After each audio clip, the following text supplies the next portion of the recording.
ka le pel du lo truck SUV chak de waron tan jo kai sun me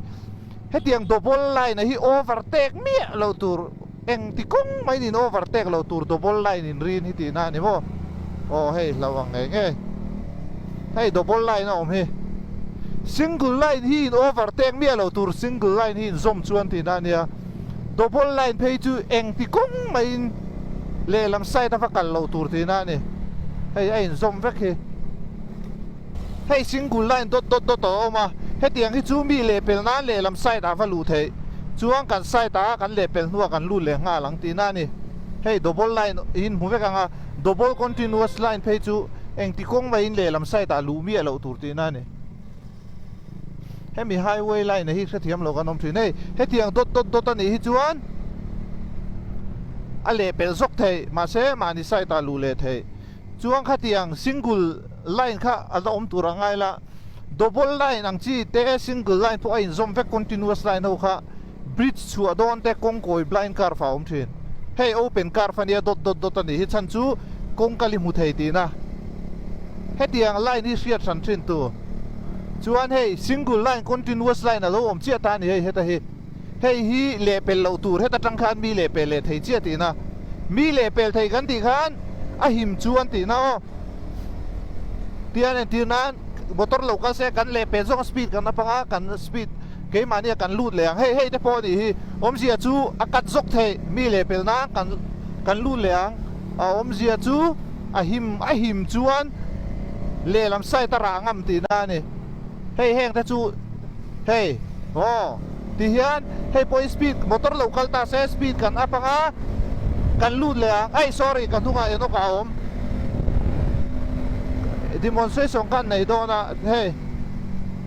hey te po a dai zeu ngam ho dai zeu reng tur ti na lam ni lawin dar long kan lu do khai hi highway line marking hi selo kan om thi na hey chu siat ve tha mi hi ka changa i vak lo na in Instagram video pakata po khan sampai ro ta pick up rong kala than ro se pick up rong kala eno kan dia fak mo ya te ka tiang tan sak chuan din lo tur sin dar long khwa kho chu wa chuan tlan vak lo to group ani phei chuan mo chu aron soi chu pick up ron tlan na kha khong a zau thawan tia ani lo pick up inaron tlan na kha aron ra na kha continuous line ania mi le pel phal lo ani apia po trakin va le pel ve tho lo man tia dik chia ma se pick up kan le pel na chia kong ko ya khan i continuous line ania ka sai ta ka la le lam ka dai mi lo apia dot line lo nia truck po pani nge lo in zuya pathum nge motor dang ho te po kan le pel le tho chu wang chuan in ron comment da na ka chu chan na ka tum lem lo wa in tu du khai soi thaya ma se kongpui rules kan siat lo wang zo kan ya tam zo ki na in chumi kha bi ve tho ron ti po khan no cho kongpui rules sian ni u la chuan in ron soi sel lo wa ti kha kan soi ve tra mani chu highway hian hemi kong line marking hian om zian nei veka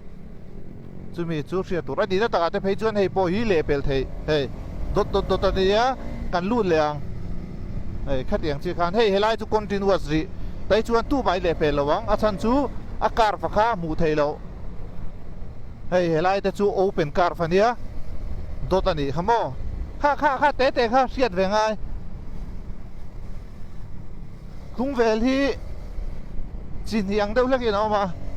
kan lut phota khokari kara kan chuak le a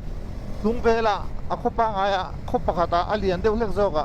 kan kal le hey continuous line chu in buthiam em hey tiana om vek hi